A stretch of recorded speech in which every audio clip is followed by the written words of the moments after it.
ciel. Mais nous venons rencontrer celui qui a les souffles de vie, rencontrer celui qui connaît le nombre de ténèbres, rencontrer celui qui dit un mot et la chose s'accomplit, celui qui fait changer ta vie, en espérant, oh, parce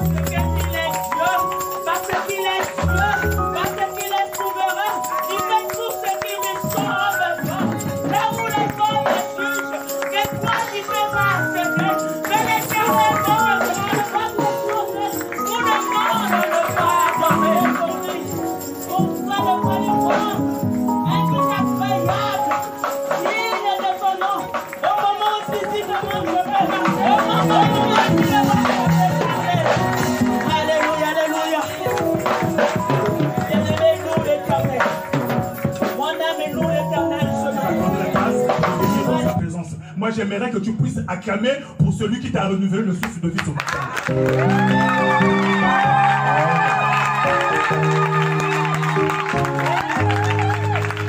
Je voulais dire ceci.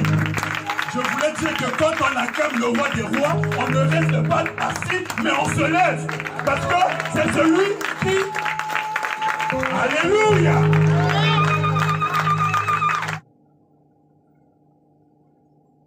Le bonheur est là dans les déserts. Il suffit juste de comprendre pourquoi Dieu choisit ce moment pour me faire entrer dans les déserts. Si tu comprends, bien-aimé, tu comprendras que le désert est pour toi un salut. Et pour toi, la gloire que Dieu vient refléter dans ta vie. Dieu nous fait entrer dans les déserts parce qu'il comprend que nous sommes immatures, que nous sommes des bébés, que nous ne grandissons pas. Alors, la seule école de Dieu, l'université de Dieu, pour nous aider à aller, à grandir dans la sagesse, à grandir dans la connaissance, Dieu nous fait entrer dans les déserts. C'est l'école de Dieu, bien-aimé. Mais le désert, c'est un lieu de contrariété. C'est un lieu quand tu ne comprends pas pourquoi tu passes dans le désert. Bien-aimé, tu vas finir comme Israël. Quand l'homme, Dieu le pousse à entrer dans le désert, et que l'homme ne parvient pas à tirer la leçon du pourquoi Dieu le fait entrer dans le désert, bien-aimé, ça sera un désastre pour toi. Ça sera un désastre. Le désert, c'est un lieu de joie. Un lieu où l'homme doit louer son Dieu. Un lieu où l'homme doit adorer son Dieu. Quand tu es dans le désert, pense à glorifier ton Dieu. Pense à louer ton Dieu. Pense à chanter pour ton Dieu. C'est ce qu'il veut. C'est ce qu'il fait pour toi.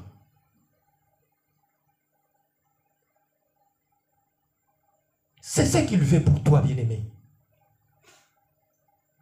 Pour un enfant de Dieu, ce n'est pas un lieu de souffrance. Quoi que tu sentes, que tu pleures, mais Dieu est là, avec toi.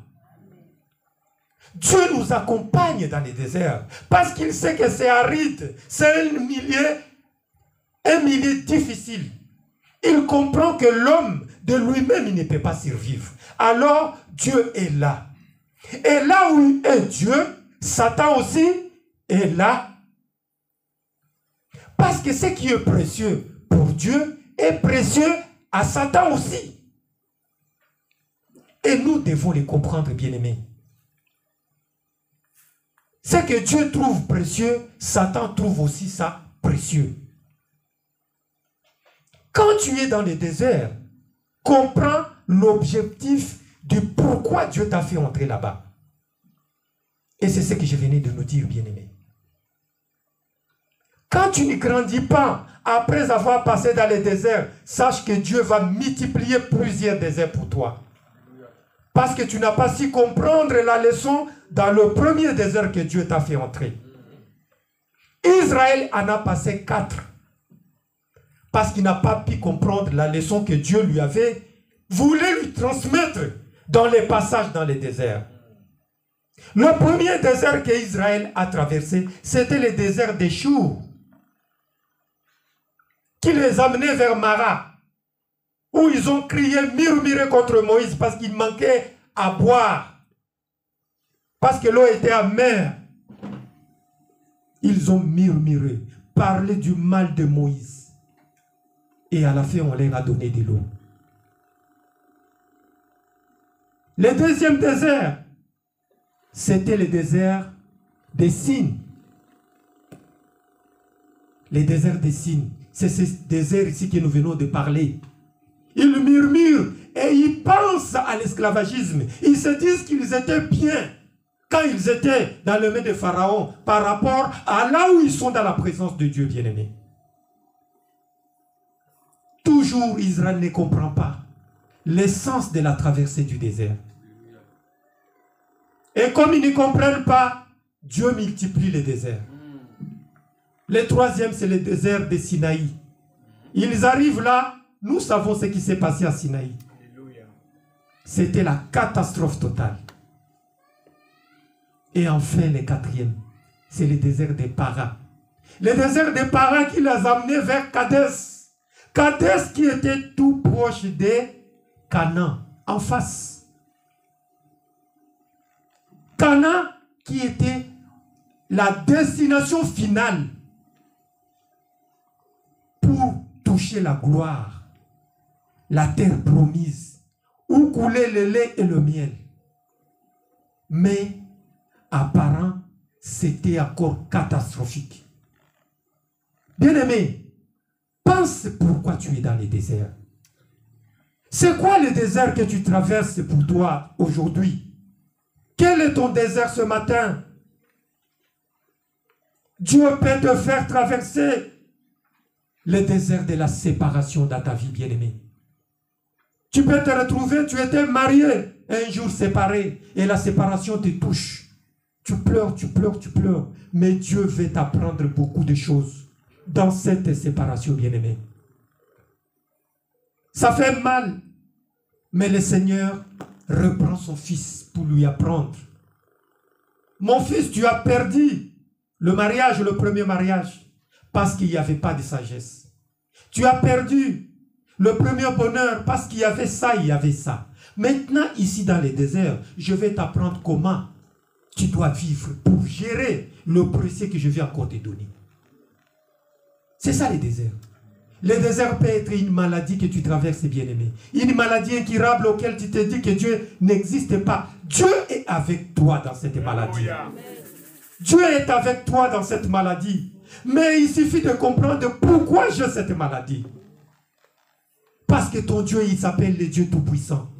Il est le Dieu capable de te guérir. Mais avant de te guérir, il faut que tu apprennes pourquoi ceci m'arrive dans la vie. Le problème, c'est la compréhension pour nous, des chrétiens. De comprendre que quand je suis dans le désert, qu'est-ce que Dieu veut m'apprendre? Qu'est-ce que Dieu veut m'apprendre?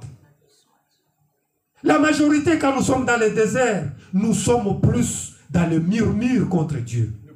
Nous pleurnichons. Nous murmurons. Nous parlons mal de Dieu. Que Dieu, il t'abandonne. Que Dieu n'existe pas. S'il existait, il allait voir ta souffrance. Dieu est là avec toi. Dieu comprend que tu es dans le désert. Et il est là avec toi pour te soutenir. Est-ce que tu comprends au moins le message que Dieu te transmet en ce moment-là même? Trop souvent, nous sommes dans la distraction. Nous sommes dans la distraction.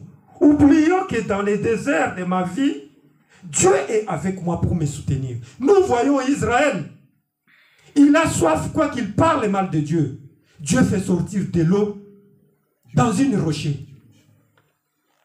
Ils sont dans le désert. Dieu fait tomber la manne. Les cailles, ils mangent. Parce qu'ils sont avec Dieu dans le désert. Mais le murmure, c'est l'ennemi numéro 1 de l'homme avec son Dieu. Quand tu es dans le désert, tu dois comprendre qu'est-ce que Dieu veut de toi. Dieu veut que tu le loues. Dieu veut que tu te soumets. Dieu veut que tu lises sa parole. Que cette parole te transforme pour que tu sois l'homme idéal à l'égard de ton Dieu. Bien-aimé, le désert doit nous transformer. Le désert doit nous faire des hommes à l'image des hommes qui plaisent à Dieu. Des hommes qui se soumettent à Dieu. C'est ça l'essence du désert. Des hommes qui sachent comprendre que le désert, ce n'est pas une fin, mais c'est un début d'une vie qui commence. Parce que le désert, c'est un signe annonciateur du bonheur qui est devant toi. Après le désert, Israël est allé où? Il est entré à Canaan, la terre promise, bien-aimé. Le désert, ce n'est pas un sujet de murmure, mais un sujet de louange pour ton Dieu. Un sujet d'exalter le Seigneur ton Dieu. De te soumettre dans l'adoration, de te soumettre dans la prière, de te soumettre par des jeûnes de veille pour glorifier ton Père. Parce qu'il est le Dieu capable. Bien-aimé, le désert peut être dans une famille. Vous traversez des choses, des souffrances que Dieu soumet à toute la famille. C'est pour que papa et maman vous preniez vos précautions. De faire comprendre aux enfants que l'étape que nous traversons, c'est une étape qui nous amène quelque part. Nous devons nous soumettre à l'autorité de Dieu pour traverser cette étape, parce qu'après, il y a toujours quelque chose de bien pour nous. Mais la plupart souvent, quand nous sommes à la maison, papa et maman, les enfants, le désert arrive. C'est là où commencent beaucoup de choses. Les divisions commencent, le manque de respect, les paroles blessantes, parce que le désert est arrivé. Il n'y a plus de soumission, les enfants, vers les parents. Il n'y a plus d'attention des parents pour les enfants, parce que chacun est dans son coin. Le désert crée la division dans la maison. Bien aimé, ça ne doit pas être ainsi pour nous, les enfants de Dieu. Ça doit changer cela. Nous devons comprendre autrement que le désert, ce n'est pas ce que les gens doivent penser. Mais les déserts doivent réunir la famille dans la prière pour contempler la gloire de Dieu. Tu n'es pas le premier à traverser le désert. Le Fils de l'homme est passé par là. Anne est passé par là. Moïse est passé par là, bien-aimé. Zacharie et Élisabeth sont passés par là. Peut-être que tu es dans le désert d'infertilité pour le moment. Tu cherches des enfants et tu ne trouves pas. Dieu est avec toi. La Bible nous dit, Dieu nous dit que dans sa maison, il n'y aura pas de stérile, bien-aimé. Si en ce moment tu n'as pas encore trouvé, attends les bons moments comme Habakkuk. Le temps viendra. Le désert, c'est un lieu annonciateur toujours de quelque chose de bien pour toi. Mais sache te soumettre à Dieu pour atteindre ce bonheur-là. Le désert peut être un moment de sécheresse financière à la maison. Il n'y a pas d'argent. Ou l'argent entre comme si elle n'entre pas. Oui, c'est Dieu qui veut des fois que cela arrive. Pour que nous comprenions, comme Jésus l'a dit devant Satan, que l'homme ne vivra pas seulement de pain, mais de toute parole qui sort de la bouche de Dieu. Après à comprendre que quand la sécheresse arrive, c'est Dieu qui permet. La Bible nous dit que rien ne peut nous arriver si Dieu ne le permet. Dieu permet tout. Dieu permet tout dans notre vie. Nous devons seulement être attentifs au langage de Dieu bien-aimé. Soyons attentifs. Bien-aimé, si tu ne comprends pas le passage des déserts, tu vas pleurer. Israël a passé 40 ans parce qu'il n'arrivait pas à comprendre la leçon du désert. Que ce matin, tes oreilles soient ouvertes pour comprendre que le désert, tu peux sortir facilement du désert si tu comprends la leçon dès le premier moment. Parce que je vous ai dit au début, le désert n'a pas d'issue. Tu sais quand tu entres, mais tu ne sais pas quand tu vas sortir. Parce que c'est Dieu qui a la clé. Il décide quand il veut que tu quittes le désert. Mais il décide que tu quittes le désert quand tu as assimilé la leçon de comprendre le pourquoi tu es passé par le désert. C'est là où le désert devient un parcours trop court. Israël avait 11 jours pour quitter Égypte et entrer à Canaan. 11 jours. Mais bien aimé, il a fait combien de jours? 40 ans dans les déserts. D'errer inutilement. Parce que il fallait qu'Israël arrive à comprendre et assimiler la leçon qu'on est en train d'apprendre ce matin, bien aimé. Il faut apprendre cette leçon. Ça va nous aider en tant qu'élus de Dieu de comprendre l'essence du désert. Le désert, ce n'est pas un lieu de lamentation où tu pleures. Tu vas même te coaliser avec un clic de gens pour qu'ils pleurent avec toi. Non. On peut compatir avec toi, mais on n'en peut rien contre toi. On ne peut pas te sauver dans le désert parce que nous n'avons pas cette autorité de t'enlever là-bas. Seul l'effort personnel, c'est l'effort personnel. Toujours en étant attaché à Dieu, bien-aimé. Jésus nous a montré que tout est possible quand on est attaché à lui. Le désert sera facile pour toi. Jésus a fait 40 jours et il est sorti. Le jour où il a réussi Satan, il est sorti. Bien-aimé, le désert, c'est un lieu où Dieu est avec nous et Satan est toujours là aussi. Pourquoi Satan est dans le désert? Satan est là dans le désert pour ceux-là qui n'arrivent pas à assimiler la leçon. Parce que dans le désert, Dieu te met dans une posture et Satan te propose une autre posture. À toi de choisir. Dieu te dit, mon fils, la gloire est devant toi. Pour que tu atteignes cette gloire, regarde ce qu'il faut faire. La vie, elle est comme ça. Assimile la leçon. Parce que quand je vais te donner la gloire que je te donnerai, c'est pour que tu sois l'homme selon mon cœur. C'est pour que tu sois un homme capable d'aimer. Un homme capable de compatir. Un homme capable de savoir partager. Un homme capable de savoir souffrir avec ceux qui souffrent. Un homme capable de pouvoir aimer avec le cœur de Dieu. C'est ça le sens du désert. Mais quand nous sommes dans le désert, nous sommes pressés, bien-aimés, pressés d'atteindre Canaan, pressés de toucher le bonheur. Mais ce n'est pas comme ça avec Dieu. Quand tu es pressé avec Dieu, c'est Satan qui viendra à ton parcours. C'est Satan qui viendra te proposer. Ah, je comprends ton cœur. Je sais de quoi tu as besoin. Regarde la gloire qui est là. C'est pour moi tout cela. Je peux te le donner si tu m'adores. Et nombreux ont déserté les églises à cause de cette proposition de Satan bien-aimé. Les adorateurs de Satan. Les églises aujourd'hui, nous avons perdu beaucoup de membres parce qu'ils se sont laissés adorer Satan. Quand ils étaient dans le désert, ils n'ont pas su comprendre la leçon. Ils voulaient aller vite et Satan les a récupérés.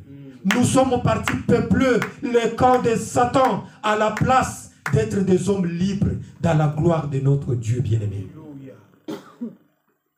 Comprends ce que ton Père veut. Dieu ne nous veut que le bonheur, bien-aimé. Le bonheur parfait ne vient que de Dieu. Quand nous assimilons la leçon que Dieu met devant nous. Le désert annonce le bonheur. C'est comme l'automne qui nous annonce l'hiver. Mais sache comprendre pourquoi tu es dans les déserts, bien-aimé. Ça va t'aider à comprendre une autre façon de Dieu de nous parler. De Dieu de compatir à notre malheur. Le désert fait grandir. Quand tu passes dans le désert, bien-aimé, tu ne seras plus l'homme que tu es aujourd'hui. Le désert change. Le désert transforme. Le désert fait grandir. Le désert donne la sagesse. Le désert nous aide à transcender sur d'autres dimensions avec Dieu. Le désert pousse la présence de Dieu dans notre vie. Le désert nous amène vers Canaan, la terre promise de notre vie. Le désert sera toujours là dans notre vie. Mais à chaque fois que tu penseras au désert, pense que le désert annonce le bonheur. À chaque fois que tu verras des choses qui sont incompréhensibles dans ta vie, bien-aimée, comprends que le Seigneur veut me parler.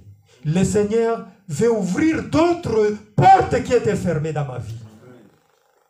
Je dois me soumettre. Je dois assimiler la leçon pour sortir vite du désert, en fait de toucher le bonheur parfait que Dieu réservait dans Canaan pour moi. Abraham est passé par le désert. Avec Sarah, il y a eu des problèmes parce qu'il n'y avait pas d'enfant. Mais Dieu voulait faire comprendre à Abraham qui il était pour lui. Alléluia. Dieu voulait tailler Abraham. Dieu voulait transformer Abraham et Sarah pour qu'ils soient des hommes selon le cœur de Dieu. Amen. David est passé par le désert. David, c'était un enfant qui était rejeté dans sa famille. Mais dans ce rejet, il a appris à comprendre le langage de Dieu quand il était tout le temps abandonné dans la brousse. Il était abandonné, mais c'est lui qui a sauvé sa famille, bien-aimée. Joseph, c'était pareil. Il a traversé le désert. C'était un enfant qui a été vendu. Il a traversé les humiliations, la souffrance, les prisons, les déserts de la prison. Mais à la fin,